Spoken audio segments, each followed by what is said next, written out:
The debate में आपका स्वागत है।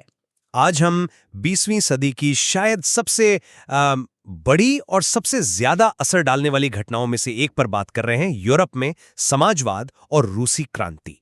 एक ऐसी क्रांति जिसने सही मायनों में दुनिया का नक्शा ही बदल दिया। और इस क्रांति के केंद्र में एक बहुत बड़ा सवाल है जिस पर आज भी बहस होती है। क्या 1917 की बोल्शेविक क्रांति रूसी लोगों के लिए उन समाजवादी सपनों की पूर्ति थी जिसका वो सदियों से इंतजार कर रहे थे? या फिर ये एक ऐसा धोखा था जिसने जार की तानाशाही खत्म करके एक नई और शायद ज्यादा क्रूर तानाशाही को जन्म दिया?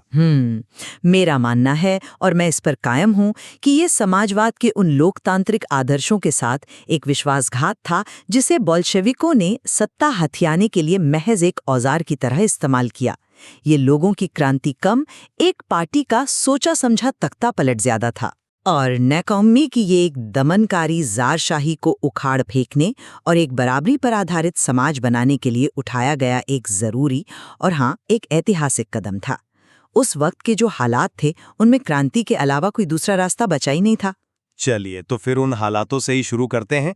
मैं भी मानता हूं कि 1917 से पहले रूस में जो हो रहा था वो किसी नरक से कम नहीं था। बिल्कुल, जार निकोलस द्वितीय का निरंकुश शासन था। समाज पूरी तरह से बटा हुआ था। आप सोचिए, लगभग 85% आबादी खेती पर निर्भर थी, लेकिन ज्यादातर जमीन पर कुलीनों, राजशाही और चर्च का कब्जा था। किसानों की हालत गुलामों जैसी थी। और फिर जब शहरों में औद्योगिक क्रांति आई तो मजदूरों को कारखानों में ठूंस दिया गया। 15-15 घंटे काम और मजदूरी इतनी कम कि पेट भरना भी मुश्किल। रहने और साफ सफाई का तो बहुत ही बुरा हाल था। मजदूरों को बैरकों में रहना पड़ता था। गुस्सा तो होना ही था। आपने सही कहा। और पहले विश्व युद्ध ने तो जैसे बारूद में आग लगा दी। 1914 से 1916 के बीच जर्मनी और ऑस्ट्रिया में रूसी सेनाओं को भयानक हार का सामना करना पड़ा। 1917 आते आते 70 लाख से ज्यादा लोग मारे जा चुके थे। सेना लड़ते लड़ते पूरी तरह थक चुकी थी और शहरों में रोटी और आटे की भयानक किल्लत हो गई थी। फरवरी 1917 की क्रांति इसी हताशा और भूख का नतीजा थी, जिसने जार को 2 मार्च को गद्दी छोड़ने पर मजबूर कर दिया। लेकिन जो प्रोविजनल सरकार बनी वो लोगों की सबसे बड़ी मांगों को पूरा करने में एकदम नाकाम रही। ना तो वो युद्ध खत्म कर पाई और ना ही किसानों को जमीन दे सकी। और यही वो खालीपन था जिसे व्लादिमीर लेनिन ने अपनी अप्रैल थीसिस से भरा। उनकी 3 मांगें बहुत सीधी और साफ थीं। युद्ध खत्म करो, जमीन किसानों को दो और बैंकों का राष्ट्रीयकरण। ये सिर्फ नारे नहीं थे, ये उस वक्त लोगों के दिल की आवाज थी। इसीलिए अक्टूबर की क्रांति लोगों की इच्छा को जाहिर करने वाला और एक बराबरी वाला समाज बनाने की तरफ एक दिलेर कदम था। मेरे हिसाब से उस वक्त इतिहास को इसी रास्ते पर जाना था। ये एक जरूरत बन चुकी थी। मैं मानता हूं कि जार का शासन भयानक था, लेकिन जो विकल्प सामने आया वो आजादी नहीं बल्कि एक अलग तरह की गुलामी थी। देखिए, यूरोप में समाजवाद का मतलब सिर्फ बोल्शेविज्म नहीं था। जर्मनी की सोशल डेमोक्रेटिक पार्टी जैसे संगठन थे जो संसदीय राजनीति के जरिए मजदूरों के हक के लिए लड़ रहे थे, चुनाव जीत रहे थे। लेकिन बोल्शेविकों ने उन्होंने इस लोकतांत्रिक रास्ते को सिरे से खारिज कर दिया। सत्ता में आते ही उन्होंने अपनी ताकत को बनाए रखने के लिए हर उस आवाज को कुचल दिया जो उनके खिलाफ थी। लेकिन क्या आप इस बात को नजरअंदाज नहीं कर रही हैं कि संविधान सभा को भंग करना उस गृह युद्ध के माहौल में एक राजनीतिक जरूरत थी? जब देश टूटने की कगार पर हो, तब क्या लोकतंत्र की प्रक्रियाओं को प्राथमिकता दी जा सकती है? इसे जरूरत कहना तो उन लाखों लोगों का अपमान है जिन्होंने एक लोकतांत्रिक रूस का सपना देखा था। इसका सबसे बड़ा सबूत तो हमें जनवरी 1918 में ही मिल जाता है। बोल्शेविकों ने संविधान सभा के लिए चुनाव करवाए और जब वो बुरी तरह हार गए तो लेनिन ने क्या किया? उन्होंने बस उस सभा को ही भंग कर दिया। ये लोकतंत्र का खुला मजाक था और यहीं से एक दलीय शासन और उस भयानक गृह युद्ध मतलब 1918 से 1920 का रास्ता खुला, जिसने रूस को बर्बाद कर दिया। बोल्शेविकों ने अपनी खुफिया पुलिस चेका का इस्तेमाल किया और हर उस इंसान को सजा दी जिसने उनकी आलोचना करने की हिम्मत की। ये समाजवाद के नाम पर सत्ता पर कब्जा था, लोगों की मर्जी नहीं। तो असल सवाल यही है कि अक्टूबर 1917 में जो हुआ वो एक सच्ची आवामी क्रांति थी, एक मुक्ति का पल था, या फिर एक छोटे से संगठित गुट का सोचा समझा तख्ता पलट? प्रोविजनल सरकार लोगों की बुनियादी मांगों को पूरा करने में पूरी तरह नाकाम हो चुकी थी। जुलाई 1917 तक किसान खुद ही जमींदारों की जमीनों पर कब्जा कर रहे थे। शहरों में फैक्ट्री कमेटियां बन रही थीं जो उद्योगपतियों के काम करने के तरीके पर सवाल उठा रही थीं। बोल्शेविकों ने बस इस ऊर्जा को एक निर्णायक मोड़ दिया। 24 अक्टूबर को जब विद्रोह शुरू हुआ तो उसे पेट्रोग्राद सोवियत और all Russian Congress of Soviet के बहुमत का समर्थन हासिल था। ये देश को अराजकता से बचाने और क्रांति के फायदों को बचाने के लिए जरूरी था। मुझे ये समर्थन वाला तर्क बिल्कुल नहीं जचता। ये एक भ्रम है। बोल्शेविकों ने सैन्य क्रांतिकारी समिति का इस्तेमाल करके सत्ता पर कब्जा करने के लिए एक पूरी तरह से योजनाबद्ध विद्रोह किया जिसकी तारीख तक गुप्त रखी गई थी। उन्होंने दूसरे समाजवादी दलों को जैसे कि सोशलिस्ट रेवोल्यूशनरीज को जानबूझकर बाहर रखा जिनकी किसानों के बीच गहरी पकड़ थी। लेनिन का नजरिया हमेशा से ही तानाशाही वाला था। उनका मानना था कि जार के रूस जैसे दमनकारी समाज में पार्टी को बेहद अनुशासित होना चाहिए और सदस्यों की संख्या और गुणवत्ता पर पूरा नियंत्रण रखना चाहिए। ये लोकतांत्रिक सोच नहीं है। ये एक छोटे से गुट द्वारा सत्ता पर कब्जा था जिसे बाद में जनता के समर्थन का चोला पहना दिया गया। आप उस वक्त की नज़ाकत को नज़रअंदाज कर रहे हैं। अगर बोल्शेविक वो कदम नहीं उठाते तो बहुत मुमकिन था कि कोई दक्षिणपंथी सैन्य तानाशाह सत्ता पर काबिज हो जाता और क्रांति को हमेशा के लिए कुचल देता। ये शायद एक आदर्श स्थिति नहीं थी, लेकिन उस वक्त मौजूद विकल्पों में से सबसे बेहतर थी। आप कहती हैं कि यह विकल्पों में सबसे बेहतर था, लेकिन इस बेहतर विकल्प ने हर तरह के विरोध को खत्म कर दिया और इसी तानाशाही सोच ने उनके समाज बनाने के तरीके को भी तय किया। चलिए इस पर बात करते हैं कि क्रांति के बाद जो समाज बना वो वाकई में एक प्रगति थी या एक तबाही। मैं इसे एक बहुत बड़ी प्रगति कहूंगी। क्रांति के बाद बोल्शेविकों के सामने एक बर्बाद और पिछड़ा हुआ देश था। उन्होंने केंद्रीकृत योजना और पंचवर्षीय योजनाएं शुरू की। पहली 1927 से 32 तक और दूसरी 1933 से 38 तक। और नतीजा ये हुआ कि देश में तेजी से आर्थिक विकास हुआ।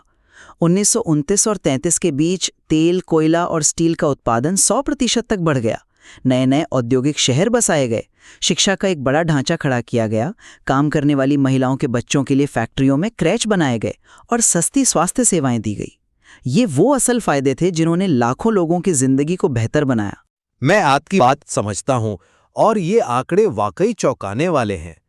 तेल और स्टील का उत्पादन 100% बढ़ना कोई मजाक नहीं है। लेकिन हमें यह भी पूछना होगा कि इस विकास की नींव किनकी लाशों पर रखी गई थी। चलिए स्टालिन के सामूहिकीकरण कार्यक्रम की बात करते हैं जो 1929 में शुरू हुआ। वो एक आपदा थी। सरकार ने अनाज की कीमतें तय कर दी थीं, लेकिन किसान उस कीमत पर अपना अनाज बेचने को तैयार नहीं थे। स्टालिन को लगा कि अमीर किसान और व्यापारी अनाज जमा कर रहे हैं, तो उन्होंने खेतों के सामूहिकीकरण का फैसला किया। किसानों को जबरदस्ती सामूहिक खेतों यानी कोलखोज में काम करने के लिए मजबूर किया गया। लेकिन इसका मकसद तो खेती को आधुनिक बनाना और अनाज का उत्पादन बढ़ाना था। छोटे छोटे खेत कभी भी आधुनिक खेती का आधार नहीं बन सकते थे ना। लेकिन हुआ क्या?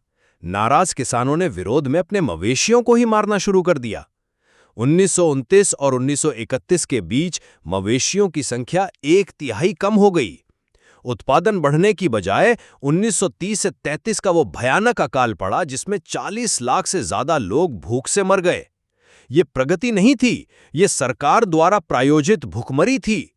और यहीं पर समाजवादी आदर्श का सबसे बड़ा विरोधाभास सामने आता है। सर्वहारा यानी मजदूर वर्ग को आजाद कराने के नाम पर उन्होंने किसानों को गुलाम बना लिया। एक वर्ग की उन्नति के लिए दूसरे वर्ग को भूखा मार दिया गया। क्या ये उसूलों की पूर्ति है या उनका मजाक?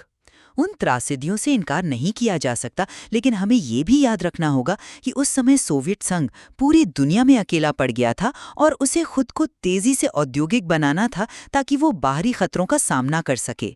और ये बाहरी खतरे कोई कल्पना नहीं थे। आप बाहरी खतरों की बात कर रहे हैं, लेकिन क्या जो हिंसा हुई वो सिर्फ बाहरी खतरों की वजह से थी या वो इस व्यवस्था का एक जरूरी हिस्सा बन गई थी? देखिए, बोल्शेविकों को पूरी दुनिया से दुश्मनी का सामना करना पड़ा। गृह युद्ध के दौरान मतलब 1918 से 20 तक फ्रांस, अमेरिका, ब्रिटेन और जापान जैसी ताकतों ने जार के समर्थक व्हाइट्स का साथ दिया। क्योंकि वो रूस में समाजवाद के विकास से डरे हुए थे। जब आपके अस्तित्व पर ही खतरा हो तो असंतोष पर काबू पाना और कड़े कदम उठाना जिंदा रहने के लिए जरूरी हो जाता है। ये कोई शौक नहीं था, ये एक मजबूरी थी। मैं इस दलील को नहीं मान सकता। हिंसा सिर्फ बाहरी खतरों का जवाब नहीं थी, वो तो इस शासन की पहचान बन गई थी। सत्ता में आते ही उन्होंने चेका बना दी थी। गृह युद्ध खत्म होने के बाद भी दमन रुका नहीं, बल्कि और बढ़ गया। पार्टी के अंदर भी स्टालिन ने हर उस व्यक्ति पर समाजवाद के खिलाफ साजिश का आरोप लगाया जिसने औद्योगिकरण और सामूहिकीकरण की विनाशकारी नीतियों की आलोचना की। लेकिन वो स्टालिन का दौर था। कई लोग मानते हैं कि वो लेनिन के मूल विचारों से एक भटकाव था। क्या सच में? नींव तो बहुत पहले ही रखी जा चुकी थी। एक पार्टी का शासन, खुफिया पुलिस, विरोध को कुचलना, ये सब तो लेनिन के समय में ही शुरू हो गया था। स्टालिन ने तो बस उसे उसकी चरम सीमा तक पहुंचाया। 1939 तक 20 लाख से ज्यादा लोगों को जेलों या लेबर कैंप्स में डाल दिया गया था। अनगिनत लोगों को भयानक यातनाएं देकर झूठे कबूलनामे पर दस्तखत करवाए गए और फिर मार दिया गया, जिनमें देश के कई बेहतरीन इंजीनियर, वैज्ञानिक और कलाकार शामिल थे। इसे आप समाजवाद नहीं कह सकते, ये शुद्ध तानाशाही है। हिंसा कोई मजबूरी नहीं थी, वो इस व्यवस्था की बुनियाद थी। मुझे लगता है अब हमें अपनी अपनी बातों को समेटना चाहिए। मेरे हिसाब से रूसी क्रांति को उसके ऐतिहासिक संदर्भ में देखना बहुत ज़रूरी है। ये ज़ारशाही के सदियों पुरानी क्रूर शासन से एक हिंसक लेकिन ज़रूरी ब्रेक था, एक ऐसा शासन जहां लोगों के पास कोई अधिकार नहीं थे। क्रांति ने रूस को आधुनिक बनाया, लाखों लोगों को शिक्षा दी और दुनिया भर के दबे कुचले लोगों के लिए एक उम्मीद की किरण बनी। हाँ, इसमें खामियां थीं, त्रासदियां हुईं और स्टालिन के दौर का आतंक भयानक था, लेकिन इसने समाजवाद को एक वैश्विक ताकत के रूप में स्थापित किया और इतिहास का रुख हमेशा के लिए बदल दिया। और मैं इसे बिल्कुल अलग तरह से देखता हूं। इस क्रांति ने बस एक तानाशाह की जगह दूसरे तानाशाह को ला खड़ा किया। इसने एक लोकतांत्रिक समाजवादी आंदोलन की संभावना को खत्म कर दिया और एक ऐसा राज कायम किया जो अपने ही लोगों के खिलाफ भयानक हिंसा पर टिका था। सामूहिकीकरण का अकाल और स्टालिन के लेबर कैंप समाजवादी सपनों की पूर्ति नहीं, बल्कि उनका सबसे बड़ा खंडन थे। ये हमें एक बहुत गंभीर चेतावनी देता है कि जब सत्ता किसी एक गुट या एक विचारधारा के हाथ में पूरी तरह से आ जाती है तो क्या होता है, चाहे उसके इरादे शुरू में कितने भी नेक क्यों न हो। ये तो तय है कि रूसी क्रांति की विरासत पर बहस आज भी जिंदा है। यह उत्पीड़न से मुक्ति की एक शक्तिशाली इच्छा को दर्शाती है और साथ ही ये भी दिखाती है कि कैसे महान आदर्शों को सत्ता की बेरहम भूख बिगाड़ सकती है।